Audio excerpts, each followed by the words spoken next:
மழை பெஞ்சாலே ரோடு அப்படியே வழுக்கி விட்ற மாதிரியே இருக்கும் நம்ம ஏரியாவில். எப்போ மழை பெஞ்சது தெரில. மாடி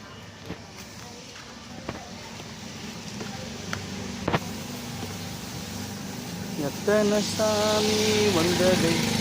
கடைக்கு போயிட்டு வந்தாச்சு. பாத்ரூம் போயிரு கணக்கு இந்த மாதிரி முருகா. சூரிய உள்ளே போடியாடணும். உள்ளே போகாம இருக்கான். சாய்ராமா.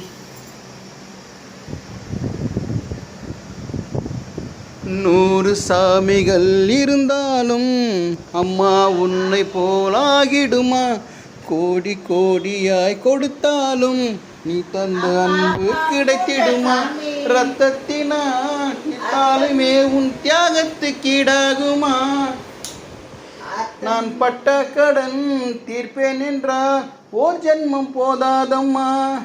நடமாடும் தெய்வம். என்ன படாது? யாரு பிச்சை எடுக்க சொல்றேன்? பிச்சைக்காரா? ஓ என்னைக்கு? எப்போ? ஓ அப்படியா? சரி, நீ ஏன் உள்ளே போகாமல் உட்காந்துருக்கேன்? அச்சோ மறந்துட்டேன். இல்லை எடுத்து வச்சிட்டியா? உன் ஐட்டம் மட்டும் கரெக்டாக எடுத்து வச்சிருவேன். சேவ் பண்ணிட்டேன். சேவ் பண்ண நீ என்ன கிழமை இன்னைக்கு? என்ன பண்ணும்?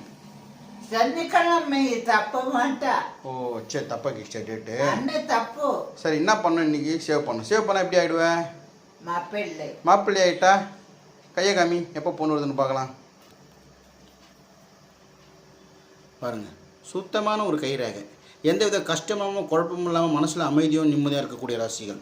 இவனுடைய ராசி பிரகாரம் இவனுக்கு கீழே 4 பேர் வேலை செய்வாங்க. அந்த 4 பேர் என்னன்னா பாபு, பவானி, விக்கி அண்டு இப்போ புதுசாக வந்திருக்கேன் மீரா. 4 பேர் வேலை செய்ய வேண்டியதாக இருக்குது இல்லை? அடுத்து மேவரிக்கும் பண்ணுவான். அதை உட்காந்து ஆளும் திறமைன்னுவாங்க இல்லையா? அந்த ராசியில் இருக்க, ராசி உச்சத்தில் பிறந்திருக்கேன். மனசில் கவலை இல்லை, குழப்பம் இல்லை, சந்தோஷமாக இருப்பேன். வருஷம் 325 நாளும் சந்தோஷமாக தான் இருப்பேன். அடிக்கடி திட்டுவேன், கத்துவேன், பாட்டில் தூக்கி அடிப்பேன். யார் மேலே?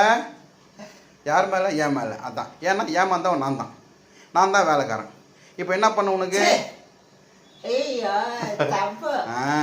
இப்போ என்ன பண்ண உனக்கு? தாடி மிஸ் எடுக்கிறப்போ நான் வேற ஆள், குளிப்பறப்போ வேற ஆள், பீவாரப்போ வேற ஆள், சாப்பாடு தரப்போ வேற. சரி ஓகே, சேவ் பண்ணிட்டேன். இப்போ மூஞ்ச பார்த்துங்க. அடுத்த வீடியோவில் எப்படி இருக்கான்னு பாருங்கள். சரி இப்போ அடுத்து சேவ் பண்ணிட்டு அடுத்த வீடியோவில் வருவோம் பாருங்கள்.